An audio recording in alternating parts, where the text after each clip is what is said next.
Кыргыз тилинин өзгөчөлүгү байыркылыгы эмнеден билинет? Бул жөнөкөй айтып айтканда кыргыз тилиндеги негизги уңгулуу же болбосо уңгулуу сөз деп коелучу, төл сөздөр. Ошонун баарын топтоп туруп иликтеп көрсөк бир өзгөчөлүк бар. Мисалы, акыркы мезгилде окумуштуулар мынтип айтат да. Тилдин өнүгүшү эмнеге байланыштуу? Мисалы, жаңы төрөлгөн баланын ымыркайдын тили чыкканына байланыштуу. Мындай мисал байланыштырышат да. Мисалы, жаңы төрөлгөн бала кандай сөз сүйлөйт деп суроо берсек, ойлонобуз да. Мындай кээ бирлер айтат, дароо ата, апа деп сүйлөйт деп атпайбызбы? Көбүн эсе бул ата энелер үчүн ошондой байкалат да, ушул сөздү биринчи айтты. Чындап келгенде ага чейин толтура сүйлөйт да, анан кийин апа, ата деп сүйлөйт. Себеби ата, апа деген сөз бул эки муундуу сөздөр. Жаңы төрөлгөн бала аны дароо эки муунду кошуп бириктирип айта албайт. Жаңы төрөлгөн балада тил негизинен 1 жаш кураганда, орто эсеп менен 1 жаш кураганда чыгат. Ага чейин тил чыкпайт балада. Эмне үчүн дегенде бул физиологиялык өзгөчөлүк. Бала төрөлгөндө бүт булчуң эттердин баары алсыз болот. Сүйлөө жөндөмүнө жооп бере турган эмне болот? Бизде көмөкөй болот, тил болот, таңдай, анан өпкө. Өпкө да керек. Себеби өпкөнүн демдин нары бери чыгышына жараша көмөкөй менен таңдай, анан тил 3 органдын баягы жыйрылып, ошол булчуңдардын иштешине жараша, тил менен көмөкөйдүн булчуңуна жараша үн кандай чыгат? Жоон ичке болуп чыгып, ошентип үндөр өзгөчөлөнө баштайт. Бул физиологиялык өзгөчөлүк. Анан 1 жаш курагына келгенде бала күнүгө ошентип ыйлап, тигинтип атып, бирөөнү угуп, таасирленип, ошону кайталап жүрүп отуруп, анан сөздү айта баштайт. Анан биринчи сүйлөгөн сөздөр ымыркай баланыкы. Бир муунду сөздөр гана болот. Жөнөкөй. Эгер кыргыз тилинде алсак, ал, бер, ке, ме, сен деген сыяктуу эле. Эки муунду сөздү ата, апа дегенде дароо айта албайт. Ат деп туруп анан бир тынымдан кийин а деп кошушу мүмкүн, же ап, анан а деп дароо айта албайт. Бул эң эле жөнөкөй нерсе. Ошонун сыңарындай окумуштуулардын пикиринде мындай деген түшүнүк бар экен да. Эң алгачкы тилдер, адам эң алгачкы жаралганда, муну шарттуу түрдө айтып атабыз да, болжолду айтып атабыз. Бир 50 000 жыл мурда алгачкы акыл эстүү адам жаралса, ага чейин дагы адамдын түрлөрү болгон, бирок акыл эстүү адам баягы Homo sapiens деп коет го илимде. Бир 50 000 жылдын тегерегинде, ушунча убакыттан бери жашап келатат демеш. Анан ошол эң алгачкы адам дароо татаал сөздөрдү сүйлөбөсө керек дейт. Себеби ал дагы жанагы жаңы төрөлгөн бала сыяктуу. Себеби адам жаңы жаралып атса, жаңыдан акыл эс кирип атса, аны эч кимибиз билбейбиз. Бул болжолдо да, илимий божомол дегендей да. Бирок ошондо да ошондой пикир бар, алгачкы адам дароо татаал сөздү сүйлөбөсө керек. Алгачкы түшүнүктөр жөнөкөй эле сөздөр болушу мүмкүн. Бир муунду сөздөр болушу мүмкүн.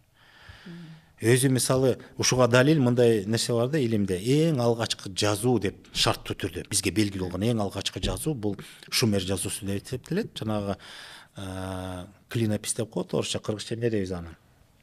Бака жасоосу. Бакабут деп коебуз шарттуу түрдө. Бакабутка окшош клинопис деп коет. Ошол жазууларды иликтеп окуучулар айтат, бардык сөздөр бир муунду сөздөр дейт. Себеби ал убакта тил өзү ошондой болгон. 3,5 миң жыл биздин доорго чейин. Мүмкүн 2-3 муунду сөздөр болгондор, бирок негизги бир муунду. Бул логикалык негизде эгер ойлонсок, анда алгачкы тилдер бир муунду сөздөр болуш керек. Эми ушуга караганда кыргыз тилинин бир өзгөчөлүгү же сыры деп атпайбызбы? Мен ошого келатам. Мисалы кыргыздын мындай бир тажрыйба өткөрүп көрсөк, кыргыз биз көчмөнбүз, тоолуу көчмөнбүз. Эгерде биздин табиятыбызды элестетип көрсөк, эгерде биз эң алгачкы адам катарына өзүбүздү койсок, анан азыркы тилибиз менен табияттын негизги түшүнүктөрүн өзүбүздүн тилибизде атап көрөлү. Бизди курчап турган табият элестеткиле, бизди тоолуу аймакта жашап атабыз. Бизге көзгө көрүнгөн негизги көрүнүштөр табияттагы бул тоо, кыр, жоон, бел, жер, суу, ай, күн деген. Мал ошол эле. Мисалы, асманды биз көк дейчү кыргыздар. Көк. Мисалы, көктү караган текедей деген сөздөр ошондо чыгат. Көктөн эмне көрдүң деген.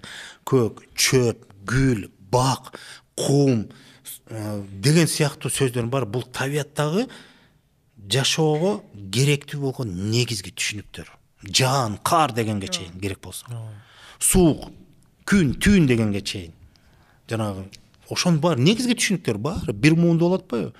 Демек, бул түшүнүктөр же болбосо бул тил адам баласына тил жаңыдан жаралып калыптанып аткан мезгилге таандык деп айтылат. Бул окумуштуулардын пикиринде. Мен бул пикирге толугу менен кошулам. Себеби бардык логикага дагы сыят. Мисалы, анан Энгельстин теориясы бар эле, адамды эмгек жаратты деп коет. Адам кыймылдап отуруп, анан эмгектенип отуруп, анан адам болду дейт, өнүктүк дейт.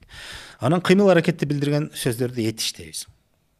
Алгачкы адамга таандык болгон жөнөкөй кыймылдарды атап көрсөк, бас, тур, же, ич, ал, бер, сок, ур, кач деген эле түшүнүктөр да. Тур, жат деген сыяктуу. Демек, ошол кыймыл аракеттер дагы бир муунду болгону, демек, бул тил өтө байыркы мезгилде. Анан адам мисалы өзүнүн дене боюн тааныгысы келип атат. Мисалы адам табиятты тааныды, сөздөр менен атады, жанагындай түшүнүктөр. Кыймыл аракетти билдирди. Анан адам өзүнүн дене боюн мүчөсүн тааныгандан кийин атайт да. Сөз кантип пайда болот? Сөз адам бир нерсени турмушта жашоосунда күнүмдүк турмушта ошого маани берип, ошол көзүнө учурап эле ошону менен алкагында жашап атса, ошону өзүнчө белгилеп сөз берет. Күндүк эле жаркырап бирөө чыкса, күн деди да. Түн ичинде анча башкачараак чыкса, ай деп койду. Басып жүргөн жерин жер деди, таш деди, кум деди, тоо, кыр, жон, муз, кар деген түшүнүктөрдүн баарын атады да. Себеби бири-бири менен пикир алышууда ушул түшүнүктөр менен мамиле куруп атты. Анан жанагындай кыймыл аракетти билдирди, айттык. Анан дене мүчөсүн карасаңар эми бизде. Көз, баш, кол, бут, төш, тил, тиш, бүт баары бир муунду.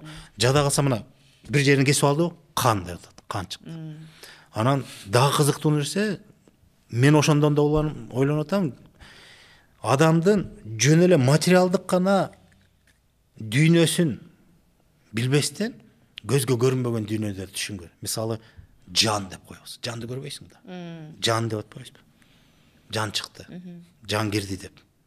Деген түшүнүктөр дагы ошо бир муунду болсо, демек тил жаралып атканда ошо башаттагы түшүнүктө ошондо эле ошондон кабары болгон дейт. Мисалы, эс деп коет кыргыздар. Акылы бар, эси жок деп атпайбызбы? Эс, муну кармай албайсың да, өлчөй албайсың. Каякта экенде башты ачсаң дагы жада калса мына ме деген сөз деле бир муунду болуп атпайбы? Анан эс деген сөздүн дагы болушу, демек бул түшүнүктөр эң алгачкы доордо адам тили жаралып аткан мезгилге таандык. Биздин тил өтө байыркы тилдердин бири. Экинчиден биздин эл дагы ошол башаттагы байыркылыктан бери келаткан ошол уюткуну ушул күнгө чейин сактап келдик. Ошол түшүнүктөрдү бузбай, уңгу мүчө улабай туруп, жанагы сингармонизм мыйзамы бар, үндөштүк мыйзамы да. Ал мисалы кийин мүчө уланат, ошентип көбөйтүп. Көп элдердин тили ошо сингармониялык мыйзам негизинде айкалышып жүрүтүп, негизги түшүнүктөр ошентип калыптанды. Биздики уңгулары, уңгулуу сөздөрүбүз, жана орусча жакшы сөз бар, однокоренные слова деп коет. Бир уңгулуу сөздөр көп, негизги түшүнүк катары. Анан мисалы малды деле, мына мал деп атабыз. Анын ичинен көчмөндөргө, кыргыздарга эң жакын малдар карасаң, ат, уй, кой, ит, төө, куш деген түшүнүктөрдүн баары бир муунду болгондон кийин биз байыркы доорго биздин тилибиз ошол замандан бери калыптанып, анан ошол менен келатат. Демек бул көчмөндүккө да таандык. Себеби жаныбарды көчмөндөр жапай жаныбар, үй жаныбарына айланды. Ат деген бул эми жылкы деп коебуз. Ат деген бычылган да. Болбосо айгыр деген бул бычылгандан кийин ат деп коебуз. Ошону мисалы ургачсын бээ дейбиз. Муну ушул түшүнүктөр дагы жөнөкөй болгондуктан, мисалы тай деп коебуз. Эми кулун деген уже жабагы кулун деген башка 2-3 муун болот атпайбы? Бирок негизги түшүнүктөр ошондой бир муунду болгону, бул демек тилдин жаралышы өтө байыркы мезгилге таандык экенин ушундан билсек болот да. Кой бул үй жаныбары. Куш, тоок деген сыяктуу. Куш жалпы аталыш. Ит бул үй жаныбары, жапай эмес. Демек бул аталыштар адам эң башаттагы жанагы жапай жаныбарды, үй жаныбарын айлантып атканда ошолорго ат берип, ошол түшүнүктөр бир муунду болгону бул алгачкы доорго атат. Ошондо тил менен кошо жаралган деген сөз. Биздин тамырыбыз ошол жака барат. Алып барат деген сөз да. Мына тилдин өзгөчөлүгү ушунда.